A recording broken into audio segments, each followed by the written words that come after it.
So the best archers in the world do one thing right, and it's pretty simple. They just repeat every step the same every time, and that's why they get the results. I'm going to shoot 6 arrows now as well as I can, trying to repeat my form every time, and then after that I'll shoot another 6, but I'll do subtle changes to my form. See even if you can spot one of those differences, and we'll see how it affects my group afterwards.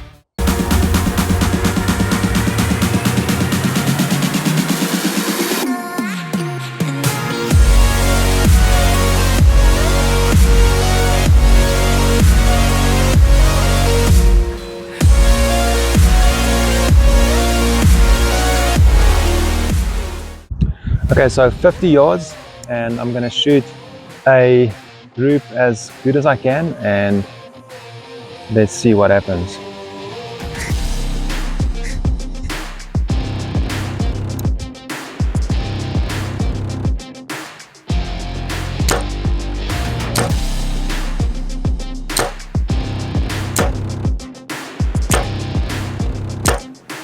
Alright, so I shot 6 arrows as good as I can. There were 2 left, but I think it's quite windy today. I know last time someone commented that it didn't look windy, but a few people actually comment on that, and while I was busy editing that video I thought that's what people were going to think, but it was windy, you just couldn't see it. But it's the same today. I'm standing shielded, but as soon as the arrow comes out here, it blows over. So anyway, just wanted to make a note, it's quite windy. So these 2 are left, but I think that was the win, and the other 2 or the other 4 are spot on. Alright, so on to the next 6, where I will be making subtle errors. Okay, so I'm gonna do 6 shots now, and then on each shot I will do a subtle change, and then after the shot, each shot I will reveal what I did. So let's see how it affects my grouping.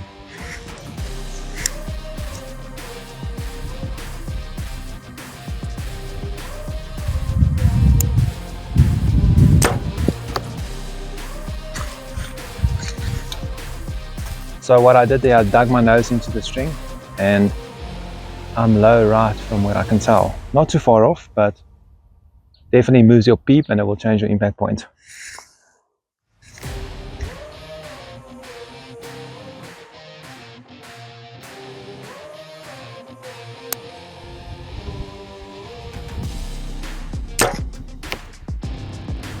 And that one is high into the red, and I actually leaned back my head, I pushed my head back. So it would change your anchor point and the way you look through the peep.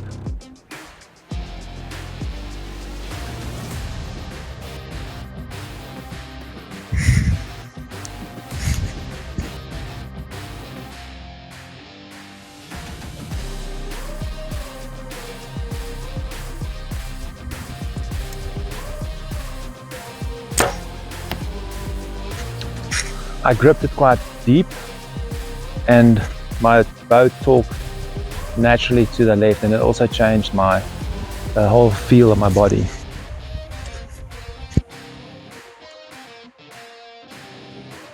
So that group's not looking great there.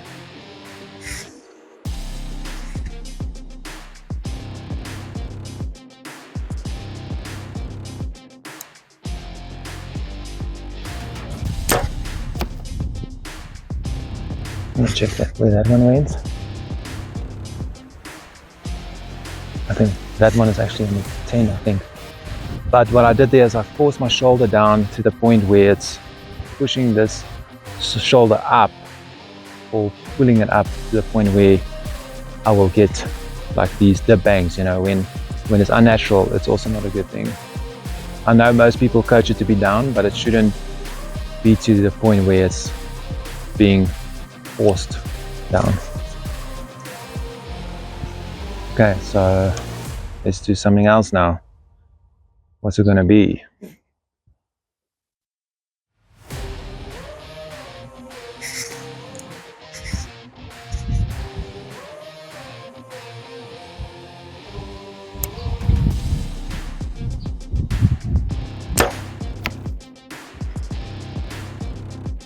That was bad.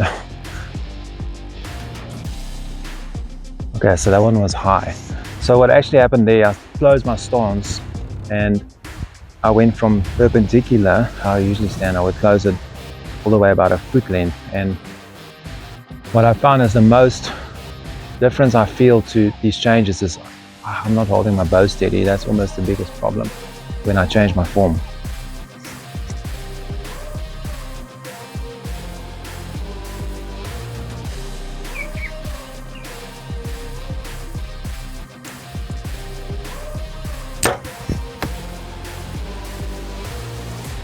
Alright, so there I force my elbow up and it's actually pulling the shoulder down, and that went alright. It went on target.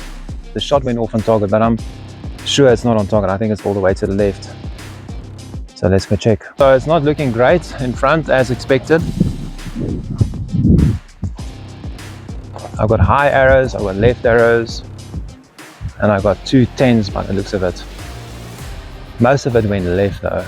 So what that also can be is that you get bad arrow flight by the way you're releasing, and it's more affected by the wind, or it's just a change of impact point, one of the two. But that's quite a big difference from what we did previously with trying to repeat every shot at the same time.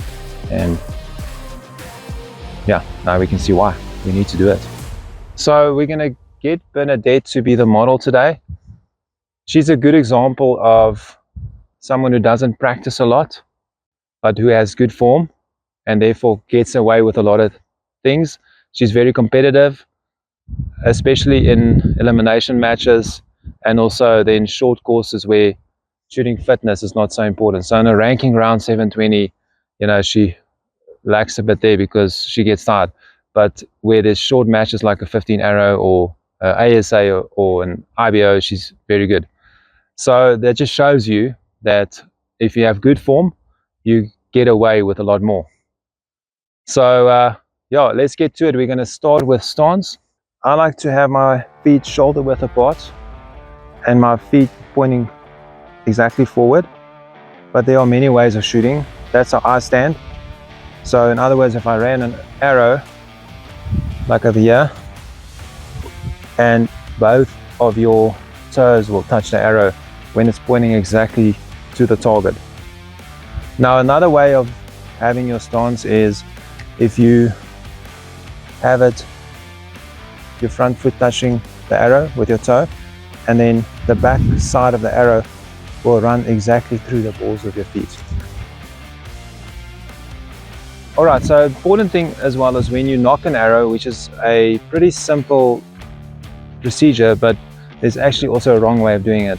So people will actually knock it like that and then swing the arrow around onto the rest. And there you're twisting your string and it's going to cause inconsistencies in your shot. It's small, but it's going to make a difference. So the correct way would be to put it on the arrow rest first and then move it back and then flip the nock over the string. Just be careful when you're hunting and you've got a broadhead on there, that when you move your arrow past your string, you don't cut it on the way in. Okay, so the easiest way to get a consistent hand placement on your bow is to point at something like without your bow, and then you close your hand, just relaxed, then flick your wrist back and make sure your thumb is pointing at 2 o'clock, which it is, and your knuckles are running 45 degrees down, and then you slide your bow into your hand and the pressure point will be on the meaty part of your thumb. That's the quickest way of getting a repeatable, comfortable grip.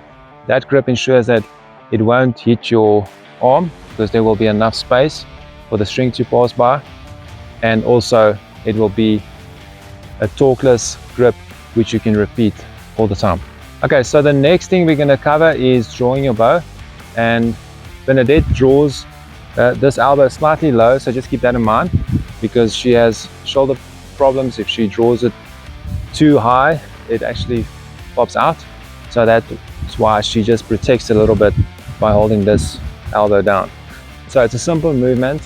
As you draw, you would push with this hand and you would pull back with this hand, and try and pull with your back and not as much as your bicep. All right, so we're going to draw the bow now, and at this stage you're going to get a comfortable grip as you would have it at full draw.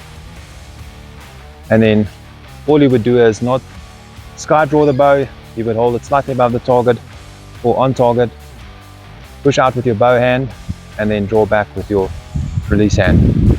So the next step is to have a consistent anchor point, and that's very important. I can show you my way, but in the end you're going to have to find your own way and have it comfortable.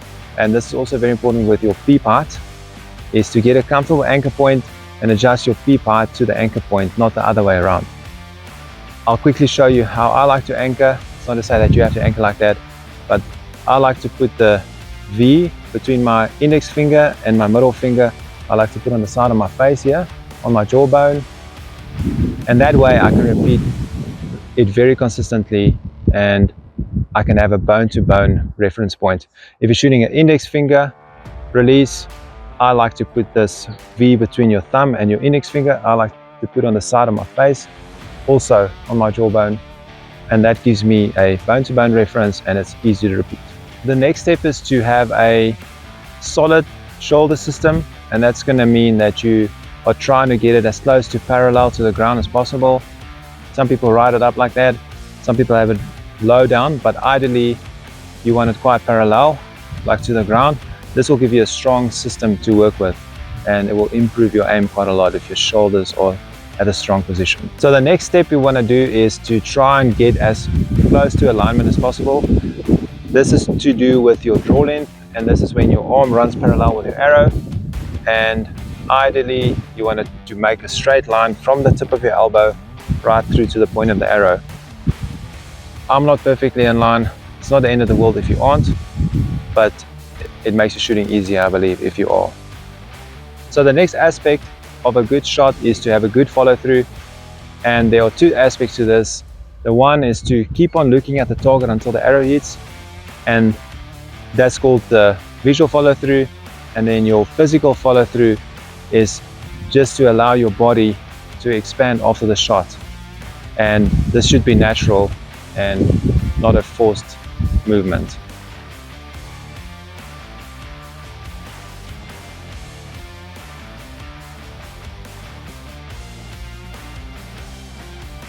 That's it for today, guys. Thank you for watching. I hope that these tips will help you to stick to the basics and keep it simple. We'll be back with some more videos. Thank you for following along. We really appreciate you, and we'll see you soon.